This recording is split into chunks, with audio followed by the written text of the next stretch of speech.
Nunez, sorry, Patricio Chavez.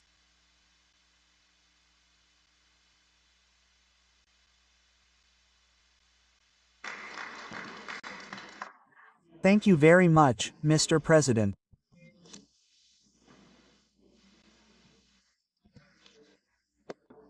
A warm greeting, of course, to each and every one of my fellow Assembly members and to all those who follow us through the various media outlets and social networks.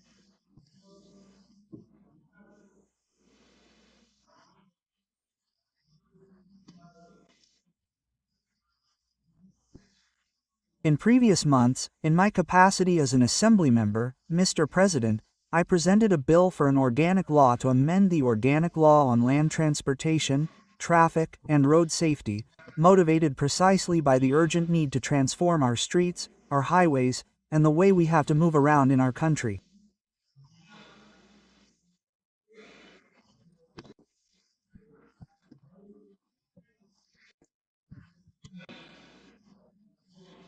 That is why, of course, I continue to be very pleased that the Committee on Economic, Productive, and Microenterprise Development has accepted a large part of the proposal that I made in this report for the first debate.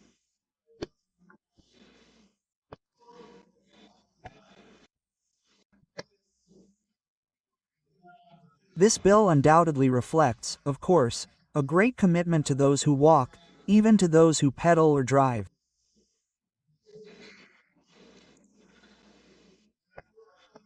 I also welcome the regulation of the use of motorcycles not only for the transportation of people, but also for delivery services.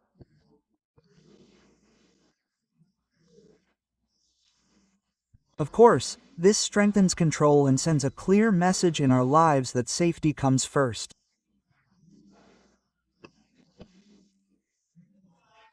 However, fellow Assembly members, no road is, as the saying goes, free of potholes.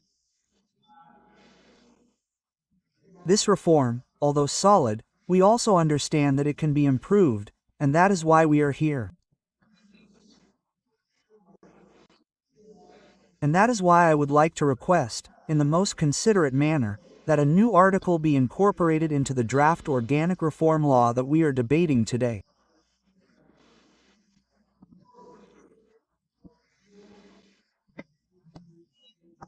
And I believe that this article should replace the last paragraph of Article 165 of the Organic Law on Land Traffic and Road Safety, which currently establishes the procedure for the retention and return of vehicles involved in expert procedures.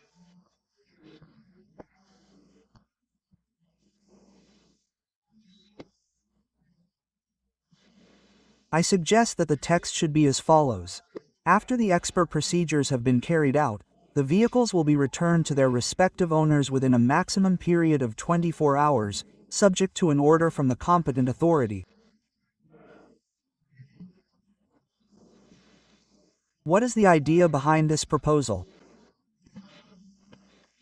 Which is not only intended to be a technical adjustment, but also, of course, a commitment to justice and humanity, because for thousands of Ecuadorians, a vehicle is not a luxury.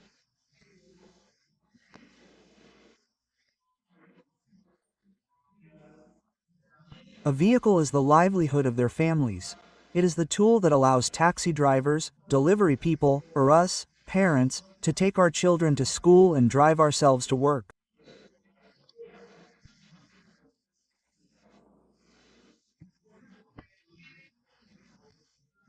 Therefore, returning a vehicle in a short period of time, once, of course, the expert assessments have been completed, prevents this impoundment from becoming a type of disproportionate punishment, preserving, of course, first and foremost, the dignity and economic stability of citizens.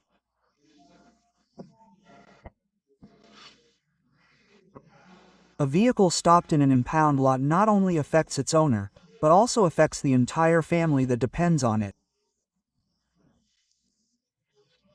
Therefore, Mr. President, I believe that this proposal also seeks to strengthen trust in our institutions. When a citizen recovers their vehicle quickly, of course, this citizen will perceive that the state not only penalizes, but also respects their rights.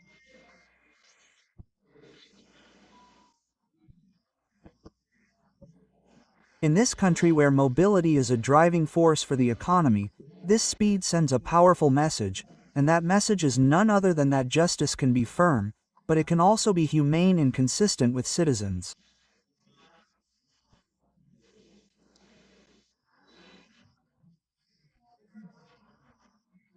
And what I suggest is that we do not fear, Mr. President, that this will weaken the investigations, because the return must be conditioned precisely on the completion of the expert reports and the authorization of the competent authority, precisely to ensure that legal rigor remains intact.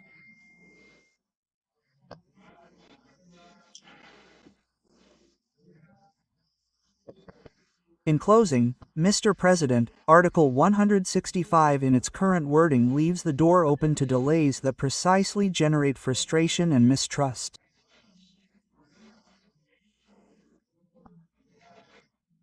That is why my proposal closes or intends or suggests closing this gap, offering, of course, a balance between the need for justice and respect for the daily lives of our people.